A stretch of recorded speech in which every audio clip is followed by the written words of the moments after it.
Ma kontx naf li se jsir dan il-proġett. Din kienet l-ewwel reazzjoni tal-Ministru Silvio Xkembri meta kien affaċċjat bil-mistoqsijiet ta' Net News dwar jekk kienx infurmat dwar il-proġett kontroversjali tal-bypass ta' Ħalqormi, proġett li qed jiġbed kritika kbira mill-bdiewa u residenti ta' din iż-żona. Kont taf bil-proġett u bil-pjanti tagħhom? Kif? Kont taf bil-proġett ta' ħajsir?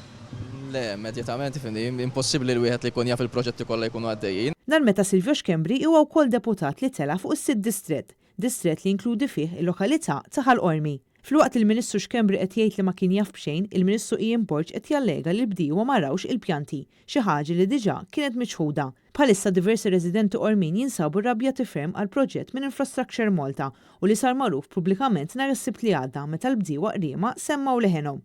Min-naħa tagħha Marjanna Kalleja li l-familja tagħha għandha l-għeliq f'din iż-żona saħħet li dan huwa wieħed mill-ftit pulmuni li għad fadal f'din il-lokalità.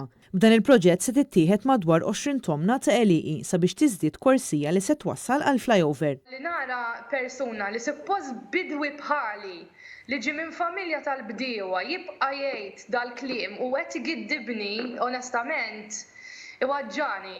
Għax, għandi l-provi, qed nurih, qed nitkellem miegħu u qed nurih li qed għandu żball.